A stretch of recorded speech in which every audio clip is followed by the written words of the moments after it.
안녕하세요. 저는 고아입니다. 눈꺼풀을 채 뜨기도 전에 보육원으로 와서 20 성인이 되기 전까지 살았습니다. 머리숱이 아주 풍성하고 유난히 피부가 하얀 할머니가 맡기고 갔다고 합니다. 말을 배우면서부터 또래에 비해 호기심이 많았던 저는 부모님에 대한 궁금증은 생각할 수도 없었던 것 같습니다. 원장님은 정말 솔직한 분이셨는데 저를 보육원에 맡기고 간 사람이 할머니라고 하니 애초에 엄마 아빠 같은 건 없었다는 생각에 더 질문을 할 수도 없었던 것 같습니다. 질투도 시기도 많았던 사춘기 시절에는 그래도 나는 바구니에 버려진 게 아니라 할머니라는 가족은 있었구나. 내가 더 낫다라는 생각도 했는데 지금 생각해보면 그것도 참 귀여운 생각이에요. 저는 고아였지만 긍정적인 편이었습니다. 리더십도 있고 공부도 잘하는 편이었던지라 선생님들의 사랑도 많이 받았고 또래들에게 인기도 많았어요. 보육원 생활도 나쁘진 않았습니다. 누구 하나 소외감 들지 않게 사랑해주고 보살펴준 보육원 선생님들, 원장님들이 계셨거든요. 어쩌면 그때가 낙원이었던 것 같아요. 사회에서도 보살핌이 필요한 불쌍한 고아라는 위치였던 만큼 저는 철저하게 보육원의 울타리 안에서 보호받고 살 수 있었으니까요. 저를 설명하기 위해선 이 두 사람을 빼놓을 수 없습니다. 저는 고아였지만 매주 주말이면 찾아오는 아줌마와 오빠가 있었어요. 자원봉사자 아줌마와 그 아들인데요. 오빠는 저보다 5살 위로 휠체어를 타는 하체마비 장애인이었습니다. 그래도 저와 잘 놀아주었고 아줌마도 잘해줘서 제겐 가족 같은 사람들이었어요. 보육원 친구들은 아줌마를 제 친엄마라고 생각할 정도였고 저를 부러워하기도 했었죠. 집이 잘 사는 건 아니었던 것 같습니다. 선물을 사온 적은 없었지만 누군가 매주 나를 찾아온다는 것 자체가 책에서 봤던 키다리 아저씨가 있는 기분이었어요. 비록 친부모에게 버려졌지만 이렇게 많은 사랑을 받는다는 건 신이 내게 주신 선물이라는 생각으로 살았습니다. 10년 정도 그 사람들이 찾아왔으니 심적으론 가족 같았죠. 그리고 19 겨울, 성인이 되어 세상으로 나와야 하는 제가 막막해하고 있을 때 아줌마는 자신의 집으로 들어와 살아도 된다고 말했습니다. 저는 10년 가까이 저를 찾아와주고 챙겨준 사람들이기 때문에 오히려 더 신세지고 싶진 않았어요. 제가 정중히 거절하자 아줌마는 취업을 하기 전까진 갈 곳도 없지 않느냐며 보증금을 모으고 어느 정도 안정될 때까지만 살라고 하더군요. 정말 감사했어요. 장애를 가진 오빠와 아줌마의 살림살이도 썩 좋아 보이진 않았지만 돈을 벌어 그 따뜻한 마음에 조금이라도 보답을 해야겠다는 마음으로 아줌마의 제안을 받아들였습니다. 그렇게 아줌마와 오빠의 집으로 갔습니다. 한 번도 가본 적이 없기 때문에 주소지만 들고 찾아갔는데 집은 신림동 산꼭대기에 있는 다세대 빌라 반지하였어요. 처음엔 너무 높아서 이런 곳에 어떻게 건물을 지었을까 신기할 정도로 제겐 신세계였죠. 그 동네를 처음 마주했을 때 가난의 냄새보다는 내가 세상에 나왔다는 생각에 더 설렜던 것 같아요.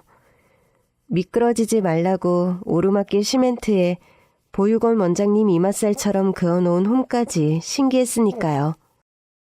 먼지를 탁탁 털며 대문을 들어서면서 또 그들을 다시 마주했을 때도 모든 게 좋았습니다.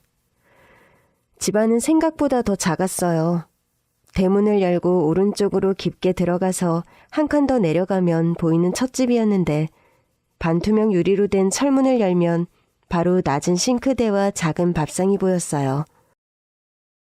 화장실은 바닥에서 30cm 위에 있었고 그 화장실을 들어서면 변기는 더 위에 있었어요.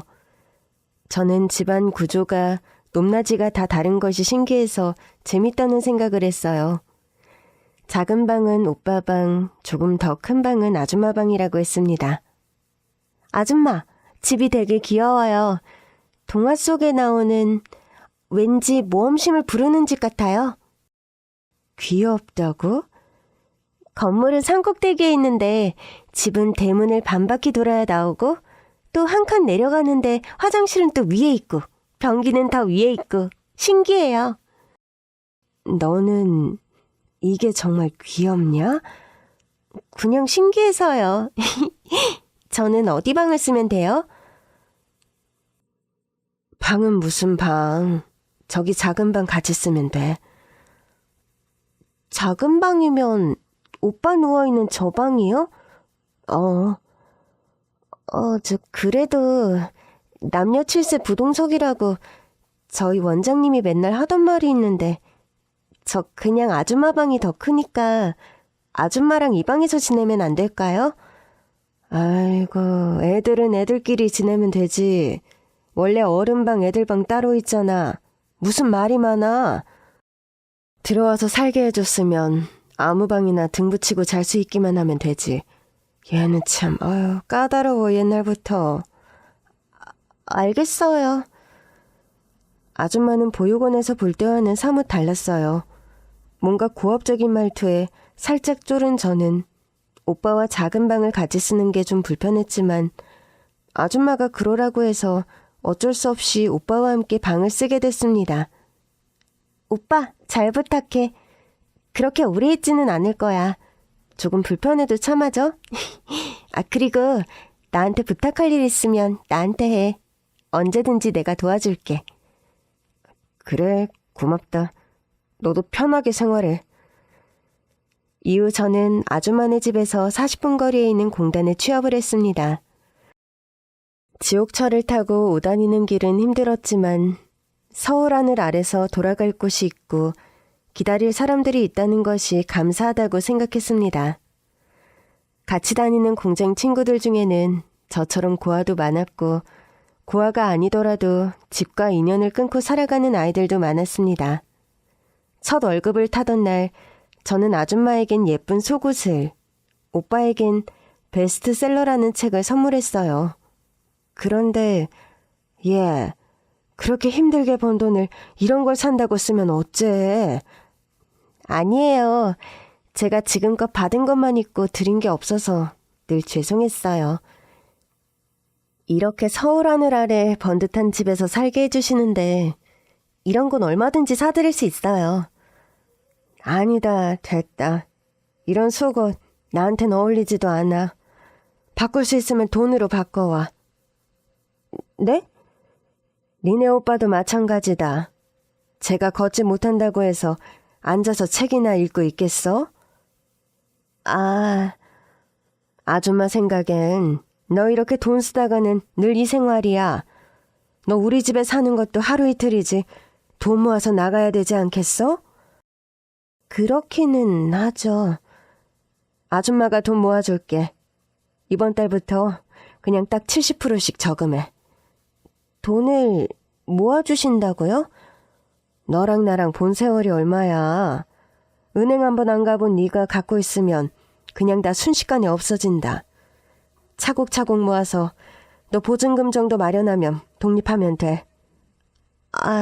아줌마, 그렇게까지 생각해 주셔서 정말 감사해요. 책이랑 속옷은 환불해와. 알았지? 그날부터 저는 매달 월급의 70%에 해당하는 돈을 아줌마에게 드렸어요. 다들 위험한 거 아니냐고 생각하시겠지만 10여 년을 저를 위해 봉사활동을 와주셨던 아줌마를 믿었습니다. 또 당시 저는 아줌마에게 집세도 생활비도 드리지 않고 있었어요. 사실 저금할 돈을 드리는 것과 별개로 월세 개념의 돈을 드리려고 했는데 극구 만류하셨죠.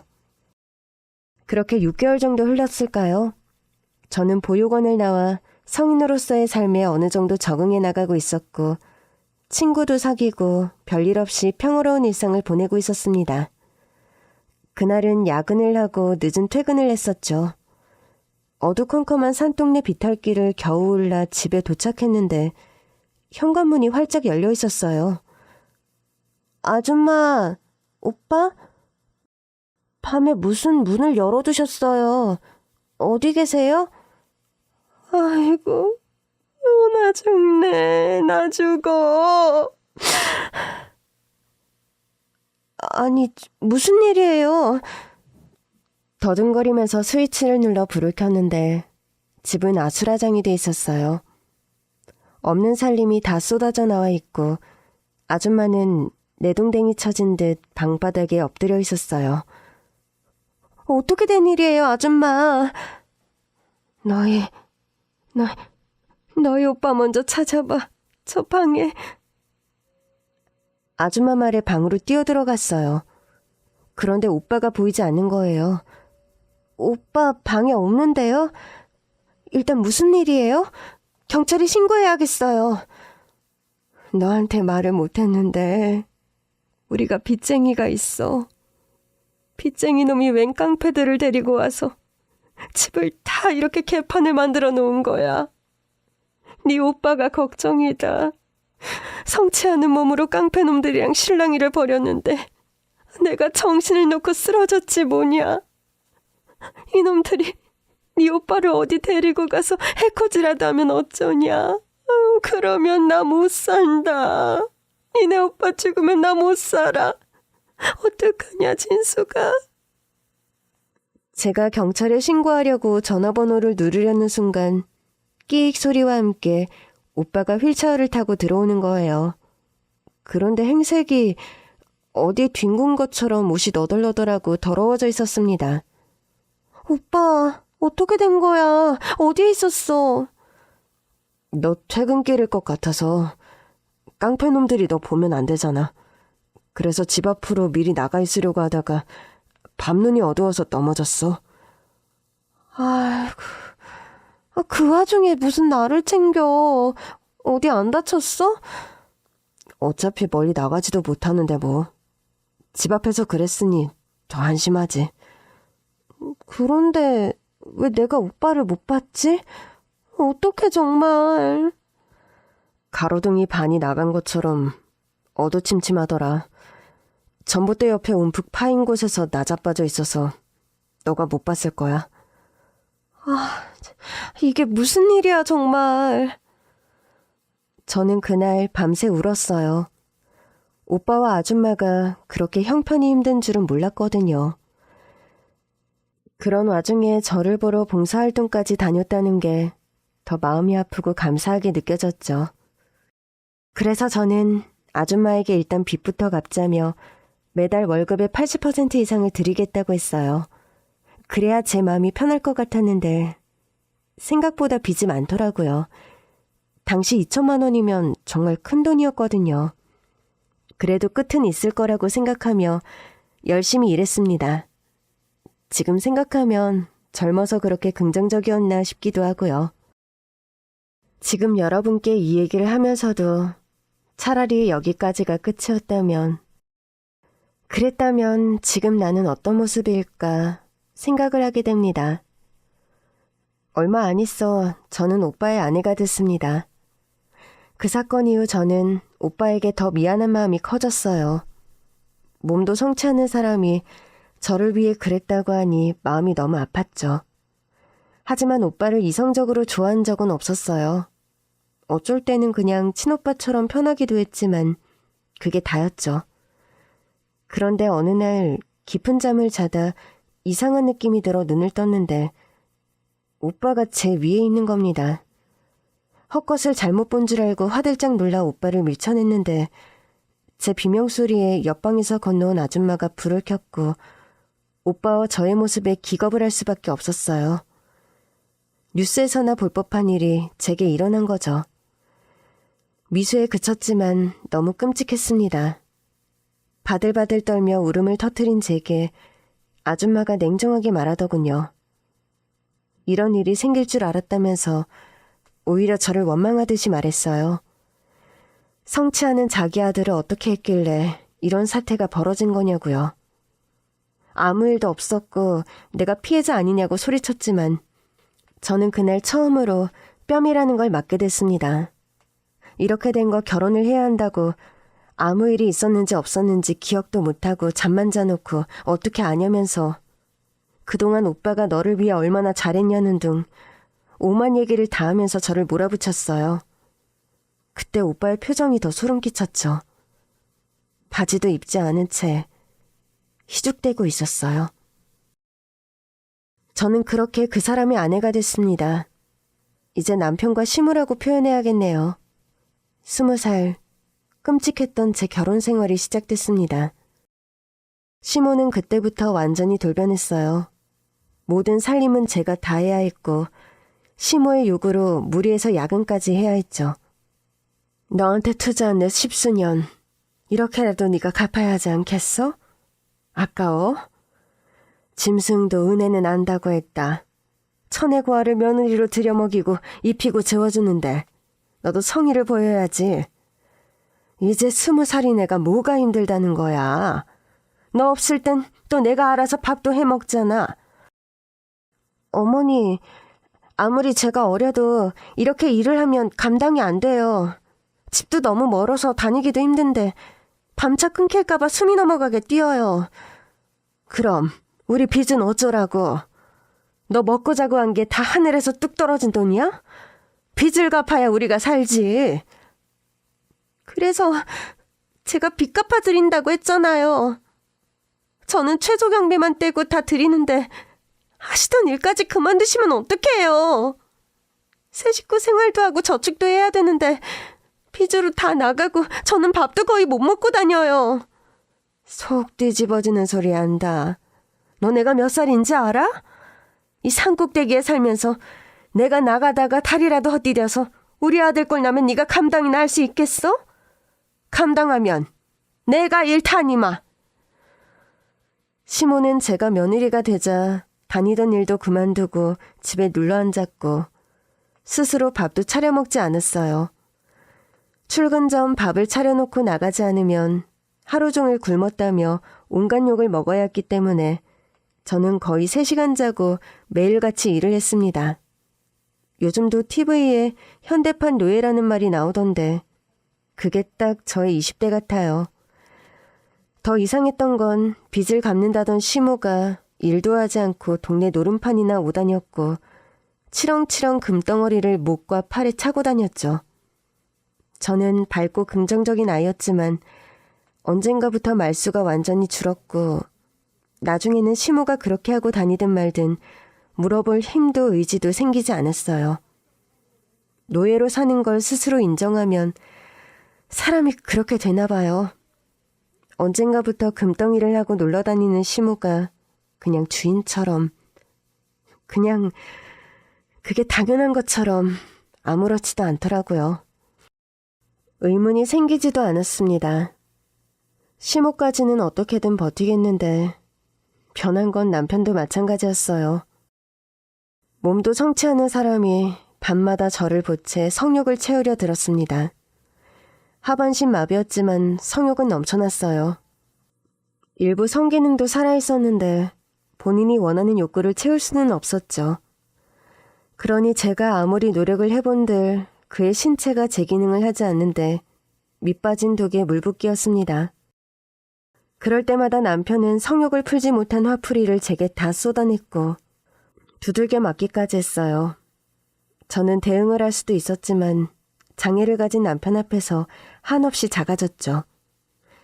그렇게 몇 년을 가장 노릇을 하며 식모 혹은 성노예 같은 삶을 살았습니다. 결혼한 지 1년도 안 돼서 다니던 공장은 그만뒀어요. 시모가 남편 수발 들고 밥 차리고 하려면 멀리 다니지 말라고 해서 동네 식당 일을 하게 됐습니다. 시모가 소개해준 자리였죠. 그런데 제가 모르던 진실이 또 있더군요. 동네에서 꽤 큰 식당이었는데 남편의 형, 그러니까 시모의 장남이 운영하는 식당이었습니다. 저는 결혼식을 한 적도 없고 장남이 집에 온 적도 없어서 있는지도 몰랐거든요. 진수가 아주버님 가게라고 대충 하면 안 된다. 내 얼굴도 있으니. 어머니, 그런데 아주버님이 이렇게 큰 식당을 하고 근처에 사시는데 어떻게 한 번을 온 적이 없는 거예요? 뭘 물어? 너는 질문을 하면 안 돼. 그리고 큰 식당을 하든 작은 식당을 하든 우리한테 도움 주려고 너를 쓴다는데 얼마나 고마운 일이냐? 그냥 너는 고마운 사람이다. 우리 아주버님은 최고다. 하면서 일반하면 돼. 네, 아주버님이라는 사람은 더했어요. 그냥 삼겹살집인데 제게 술 서빙을 시키면서 손님들 비위를 맞추기를 바라더라고요. 20대 어린 여자애한테 5, 60대 아저씨들 술을 따르게 한 거죠. 그러다 보면 선을 넘는 손님들도 많았죠. 슬쩍 제 바지 뒷주머니에 팁을 꽂아준다면서 엉덩이에 손을 대는가 하면 성적인 농담도 서슴지 않았어요. 언젠가부터는 아주버님이 제게 옷을 사주더라고요. 무슨 옷이냐고 물었더니 홀서빙을 하는데 행색이 너무 아줌마 같다는 거예요. 식당 홀서빙을 하는데 아줌마면 어떻고 할머니면 어떤가 싶었는데 그래도 선물이라 생각하고 열어봤어요. 그런데 너무 짧은 치마에 딱 붙는 쫄티였어요. 이걸 입으라고요? 일하는데 방해될 것 같아서요. 왜 어때? 네 나이가 20대 중반밖에 안 됐는데 좀 꾸미고 살아야지. 사람이 풀이 팍 죽어서는 오는 손님도 나가겠다. 네 돈으로 안 사고 내가 사주면 고맙습니다 해야지. 무슨 말이 많아, 어? 그래도 이건 너무 불편할 것 같아요. 늘어나는 옷이라 일에 아무런 지장 없어. 너 자꾸 말대꾸하면 너희 시엄마한테 이른다? 그래도 돼? 당시에 제 나이가 20대 중반이었는데 행색은 아줌마 같았어요. 옷을 살 돈도 없고 가는 곳은 식당과 집밖에 없어서 시모가 입던 옷을 얻어 입었거든요. 하지만 아주버님의 호의가 저를 생각하는 호의가 아니라는 것쯤은 저도 알았습니다. 물론 아주버님 말처럼 그 정도 옷은 제 나이 또래들이 쉽게 입는 옷들이었지만 저는 한 번도 입어본 적이 없었고요. 안 그래도 치근덕대는 나이 많은 손님들 때문에 힘든데 그렇게 몸이 드러나는 옷을 입으면 아예 먹잇감이 될 것 같았죠. 하지만 다른 방법도 없었습니다. 입내 안 입내로 더 시달리고 싶지도 않았어요. 너무 무기력했던 것 같아요. 그렇게 사는 것 같지 않은 날들을 보내고 있던 어느 날, 옛날에 공장에서 함께 일하던 친구가 저를 찾아온 적이 있었어요. 네가 이런 옷도 다 입고 신기하다 야. 그래도 결혼하고 잘 지내고 있는 것 같네? 너 일 그만둘 때는 갑자기 웬 결혼인가 했는데. 뭐 그렇지. 반갑다. 오랜만에. 그런데 무슨 일이야? 너 그렇게 말하면 섭해. 너는 연락이 너무 없으니까 얼굴이나 보러 왔지. 고마워. 그런데 너 옷 스타일만 변한 게 아니라 말하는 것도 변한 것 같네. 왜 이렇게 주눅이 들었냐? 너야말로 무슨 일 있어? 사실 나 아니야. 왜 말해봐. 나 그때 되게 우울하고 바보같이 살았을 때 너 때문에 얼마나 힘이 됐는데. 늘 밝고 긍정적이어서. 사실 나 요즘 전문대도 다니고 있어. 내 삶이 조금 핀 것 같아서 그때 너한테 좋은 에너지 받은 게 생각나서 고맙고 뭐 이런 소식도 전하고 싶어서 찾아온 건데. 너 뭔 일 있구나? 대학교 다닌다고? 정말 잘 됐다. 부럽다. 나도 너처럼 살고 싶다. 정말 그때 공장 처음 다닐 때는 몸은 힘들었지만 그래도 너희들이랑 꿈을 꿀 수 있어서 좋았는데 나도 그런 꿈이 있었는데 네가 실천했구나. 아까 거기 식당 말이야. 아는 사람이 하는 곳이야? 응. 아주버님. 아주버님? 네 남편이 왜 형이 있었어? 응. 그렇대. 넌 몰랐던 거야? 미정아. 사실 나 너무 힘들어. 말해봐. 대체 어떻게 지내고 있는 거야? 저는 그날 오랜만에 찾아온 공장을 함께 다니던 친구에게 있었던 일을 모두 털어놨습니다. 그러자 친구는 빨리 집에서 나오고 안 되면 경찰에 신고라도 해야 한다며 길길이 날뛰었죠. 그런데 그때 아주버님이 멀리서 저를 향해 빠른 걸음으로 다가오는 거예요. 야, 일하는 시간에 나와서 여기서 뭐해? 여길 어떻게... 친구가 와서요. 아직 오픈 전이라 잠시 나온 거예요. 그럼 이건 뭐야? 아주버님이 꺼낸 핸드폰에 저는 기겁을 할 수밖에 없었어요. 저와 친구가 나눈 대화가 고스란히 아주버님 폰에 녹음돼 있는 겁니다. 저는 어떻게 된 영문인지 알 수가 없었어요. 제게 도청기라도 단 건지 어디 첩자라도 붙인 건지 머리가 혼란스러웠어요. 이년 봐라. 입히고 먹이고 재우고 다 해줬더니 어딜 튀려고 수작질이야. 수작질이긴. 내가 눈이 4개인 사람이야. 왜 이래? 어? 그런 게 아니라 친구에게 얘기하다 보니까. 그런데 어떻게 이게 여기 녹음이 된 거예요? 아직도 모르네. 이 바보 같은 게. 암튼 너 따라와. 친구랑 인사 좀 할게요. 나도 어쩔 수 없었어. 어? 무슨 소리야? 나 너희 아주버님이랑 만나잖아. 뭐라고? 귀가 안 들리냐? 미정이가 내 여자친구야. 이 붕삼아. 두 사람 나이가 몇인데 어떻게 그럴 수가 있어? 그리고 날 왜 찾아온 거야 그럼? 널 찾아온 게 아니라 내 남자친구를 찾아온 거지. 그런 김에 남자친구 부탁받고 너 맘도 떠본 거고.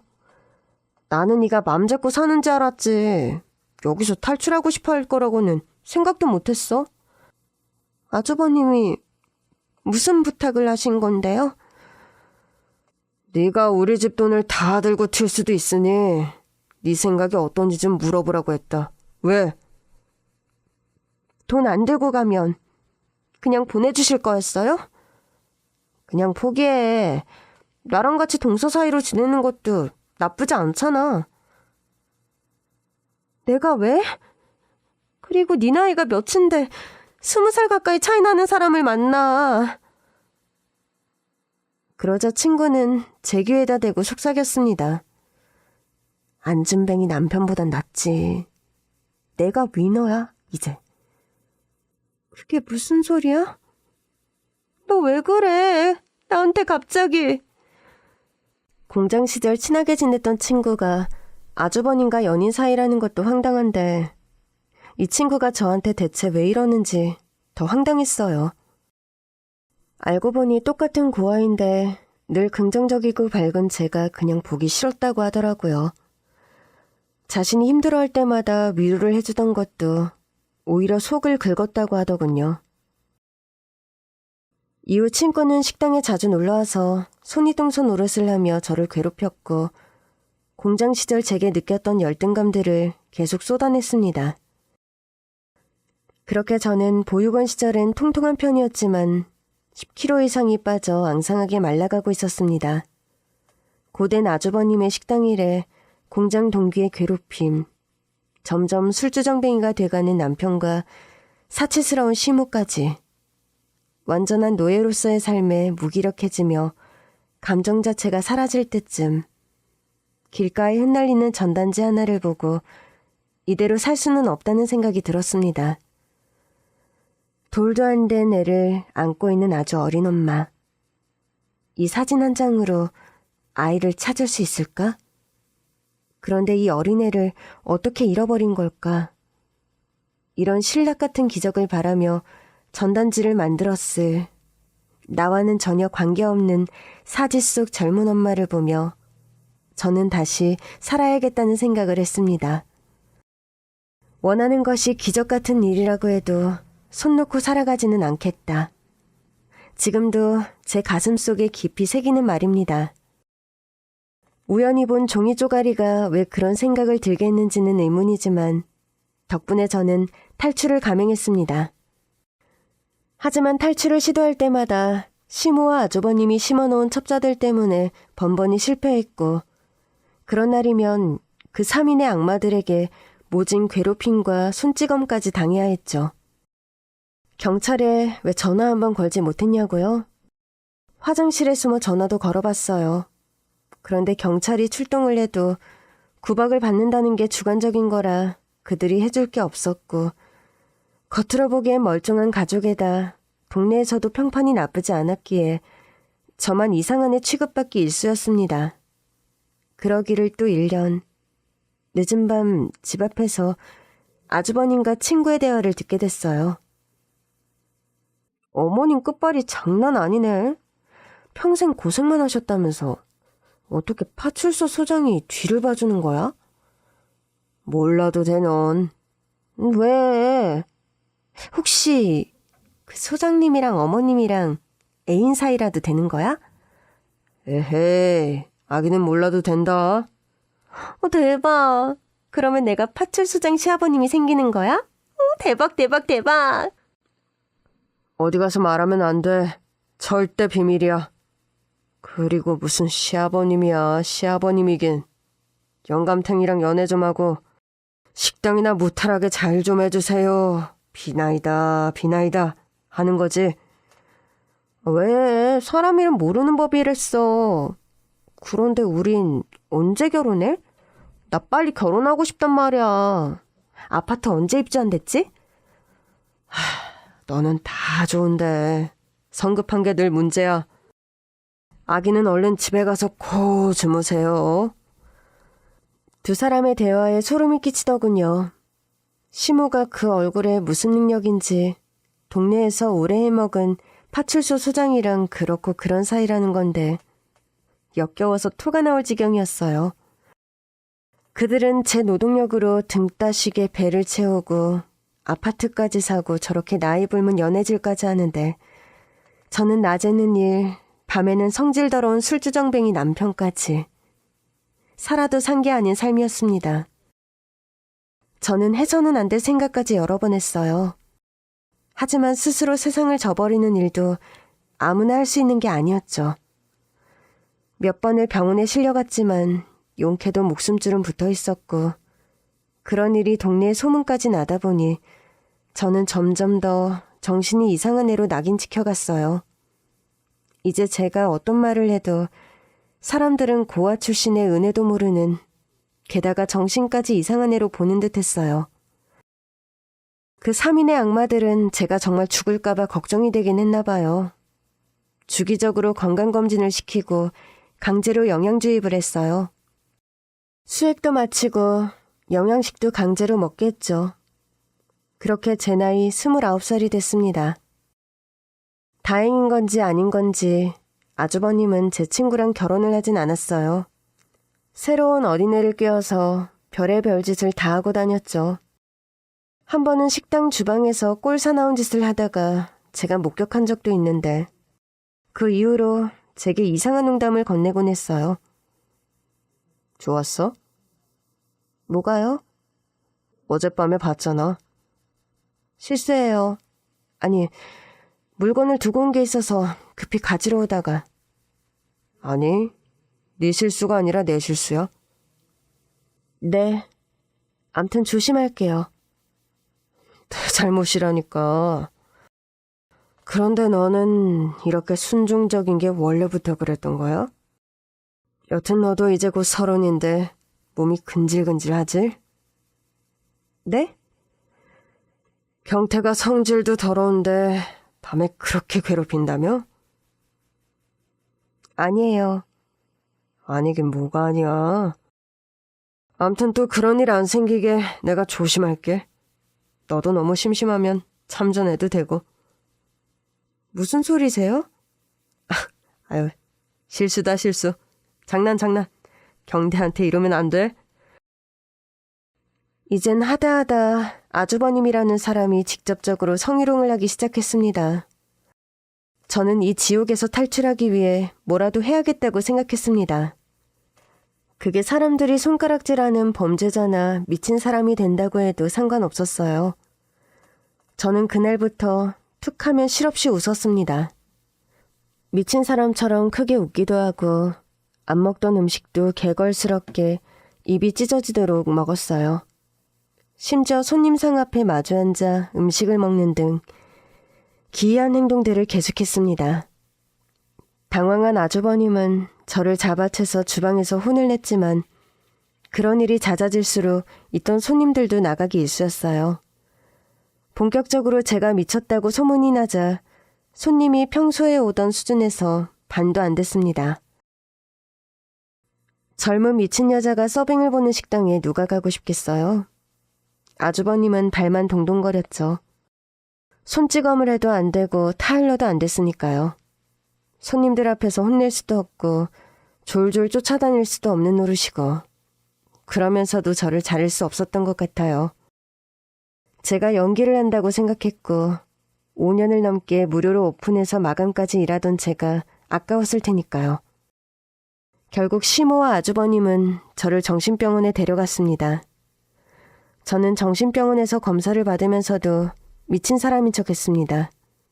안 돼도 이 병원에서 다시 나가면 그 지옥 생활을 해야 했으니까요. 하지만 시모와 아주버님도 만만치 않은 사람들이었어요. 저를 한없이 테스트하는 듯 했어요. 제가 미쳤다는 걸 믿지 않았던 거죠. 그들은 급기야 다 필요 없다며 죽이 되든 밥이 되든 집에서 케어하겠다고 저를 데려가려고 하더군요. 저는 이대로 그 집에서 들어가서 노예로 사는 게 너무 무서웠습니다. 정신병원에 왔는데도 정신병원의 공기마저 자유처럼 느껴졌어요. 그래서 환자복에서 옷을 갈아입겠다고 그들이 병원의 카페에 가 있을 때 쏜살같이 도망쳤어요. 어디서 그런 힘이 났는지 모르겠어요. 뒤도 안 보고 뛰다가 숨다가를 반복하다 맨발로 한 마트에 들어갔습니다. 멀리 남편과 시모의 목소리도 들리는 것 같았어요. 게다가 병원 바지를 입고 맨발로 있었기 때문에 신고가 들어갈 수도 있었죠. 순간 머리가 하얘졌어요.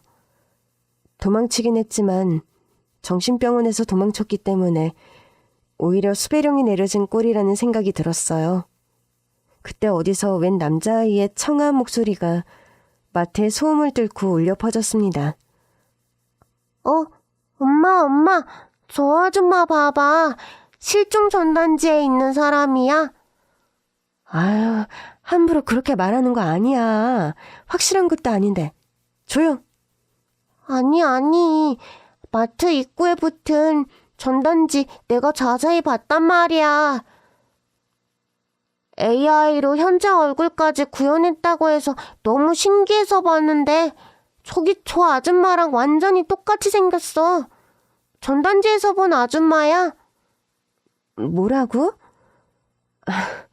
무슨 소린지. 순간 사람들이 웅성대기 시작했고 어떤 젊은 남자가 마트 입구에 붙은 실종아동 찾기 전단지를 떼서 가져왔어요. 그렇게 몰려든 사람들이 저와 전단지 속 인물을 비교하며 보기 시작했죠. 인파를 헤집고 시모와 아주버님이 얼굴을 들이밀었어요. 눈이 마주치자마자 저는 그대로 오줌을 쌌어요. 이후 기절을 했다는 건 나중에 들었죠. 어떻게 됐냐고요? 다행히 제가 눈뜬 곳은 지옥 시댁도 아니고 정신병원도 아니었습니다. 눈을 뜨니 난생 처음 보는 집이었어요. 벽이며 바닥이며 조명이며 온통 봄 햇살을 가득 발라놓은 듯한 색깔의 집이었는데 이곳이 천국인가 지옥인가 했던 것 같아요. 눈 뜨셨네요. 몸은 좀 괜찮으세요? 누구세요? 여기는 어딘가요? 제가 지금 살아있는 건가요? 무슨 말씀을 그렇게 하세요? 당연히 살아계시죠. 저도 살아있는 사람이고요. 많이 놀라셨을 텐데 일단 숨 좀 고르세요. 네, 누구신지 먼저 말씀 좀 해주세요. 저는 이분의 비서예요. 꼭 천국에 있을 법한 천사같이 생긴 젊은 남자는 제게 웬 명함을 하나 건네며 말을 이어갔어요.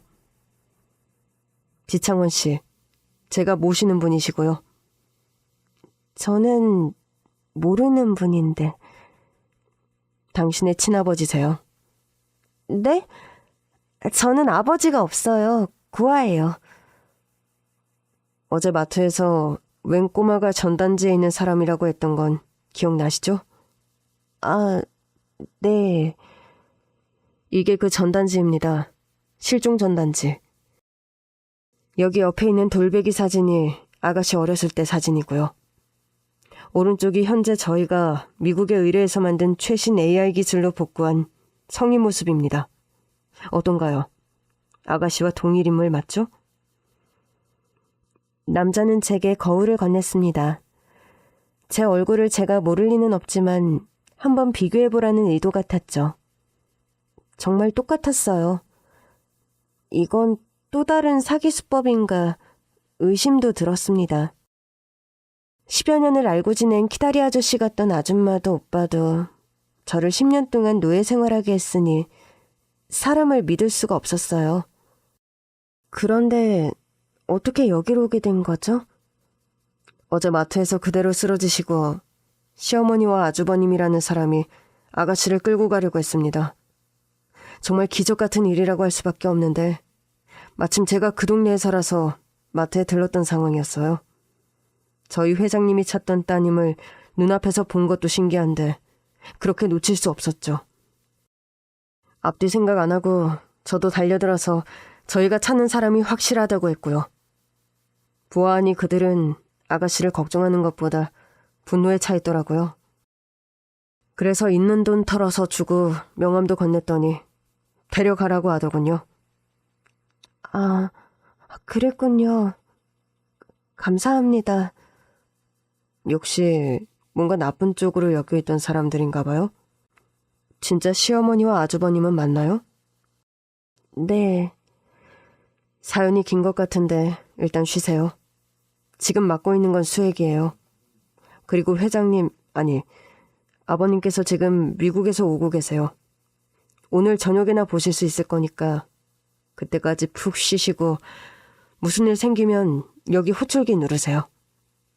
감사합니다. 아가씨? 네? 여긴 안전해요. 여긴 안전하니까 괜찮아요. 저는 남자의 부드러운 목소리와 따뜻한 말에 모든 긴장이 다 사르르 녹는 기분이었습니다. 누가 수면제라도 탄 듯 10년간 쌓인 잠에 깊이 빠져들었죠. 이렇게 마음이 편할 수가 있을까 싶었어요. 천국으로 보이는 구름이 가득한 나라에서 노는 꿈도 꿨어요. 눈을 떠보니 밤이 돼 있었어요. 제 앞에는 처음 보는 중년의 남자와 기품 있는 백발의 할머니, 그리고 비설하던 그 남자가 있었습니다. 중년의 남자는 제가 눈을 뜨자 울음을 터뜨렸고 할머니도 주저앉아 곡소리를 내며 울었습니다. 내가 네 아빠야, 수아야. 내 딸 수아. 30년이 지났어야 만나다니. 내 딸. 하나밖에 없는 내 딸. 어디에 있다가 이제야. 미안하다. 미안해. 다 내 잘못이다. 이 못된 할머니를 어찌 용서하겠니? 그래도 잘 살게 해달라고 그렇게 빌었는데 이렇게 살고 있을 거라고는 생각도 못했어. 아유, 미안하다. 미안하다. 할미 잘못이다. 제 친아버지와 친할머니라고요? 맞습니다. 이분이 지창원 씨, 땡땡 스프렉스 회장님이세요. 그리고 여기 계신 분이 친할머니시고요. 장하옥 여사님이십니다. 제 이름이 수아라고요? 그래. 네 엄마가 너를 가졌을 때 이름은 수아라고 짓자고 순수할 수에 예쁘라를 써서 세상 풍파에도 순수한 마음을 잊지 않고 예쁘게 자라라는 뜻에서 그랬다는데 네가 이렇게 힘들게 살고 있었다니. 모든 게 아빠 탓이다. 알고 보니 제 친아버지는 대학교 때 봉사활동을 하다가 눈이 보이지 않는 시각장애인과 사랑에 빠졌다고 합니다. 부자였던 친부의 집에서는 장애인 엄마와의 교제를 극구 반대했지만 몰래 만남을 이어갔다고 해요. 그렇게 친모가 임신을 했고 친부는 집에 알렸지만 끝까지 반대했다고 합니다. 친부는 집을 나왔고 결국 동거를 하며 막노동을 하며 살아갔는데 일하러 나간 사이 친모가 저를 낳다가 죽었다고 해요. 워낙 몸이 약했다고 하는데 자세한 건 잘 모르겠고요. 친부는 어쩔 수 없이 아이를 데리고 본가로 들어갔는데 아직 어린 아들의 미래를 위해 할머니가 몰래 저를 보육원에 맡겼다고 합니다. 그때 친부의 나이 24이었다고 하니까요. 할머니 입장도 어느 정도 이해가 되기도 했지만 또 다 이해하기엔 제 인생이 너무 버거웠다는 생각도 스치고 웬 할머니가 저를 보육원에 맡기고 갔다고 해서 엄마 아빠는 애초에 없었구나 생각했는데 그 비밀은 다 풀렸네요. 그래서 엄마 아빠가 아닌 할머니가 나를 너무 갑작스럽게 진짜 가족을 마주했지만 기쁘지도 슬프지도 않더라고요. 나중에 비서라는 남자에게 들으니 할머니가 지금 안말기 시한부라고 하시더라고요. 그래서 모든 걸 친부에게 털어놨고 제가 보육원과의 연락이 끊긴 10년이 돼서 찾을 길이 없었다고 하더라고요. 게다가 보육원에 크게 불이 나서 제 기록도 사진도 다 사라졌다고 하고요. 아기 때 얼굴을 복구했는데 정말 똑같았대요. 저는 그렇게 진짜 가족의 집에서 살게 됐습니다. 건강 상태도 좋지 않고 정신적 트라우마도 너무 커서 꽤 오랜 시간 재활을 받았고요. 친부와 할머니는 시댁을 성착취, 노동착취, 감금 등으로 감옥에 집어넣어야 한다면서 흥분했죠. 특히 20살 어린 나이에 마음에도 없는 장애인 남편과 결혼까지 했으니 부모 입장에선 얼마나 가슴이 아팠겠어요.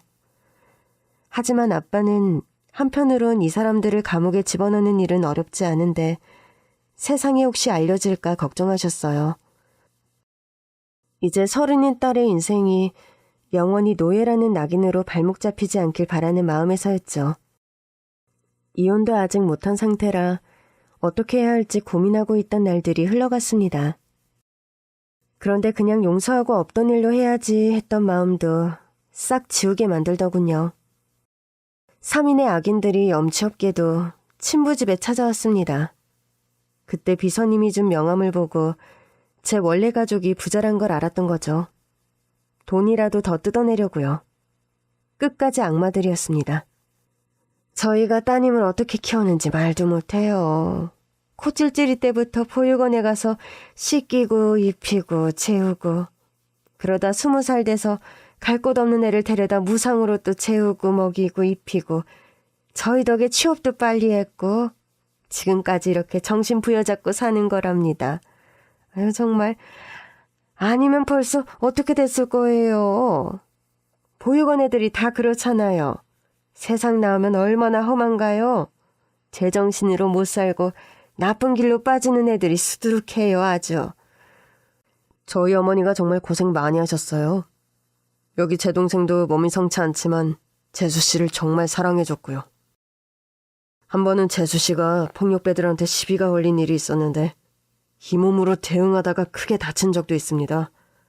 아휴, 정말 이제 와서 하는 말이지만 재수 씨가 조금 집중력이 딸리고 그거 있잖아요.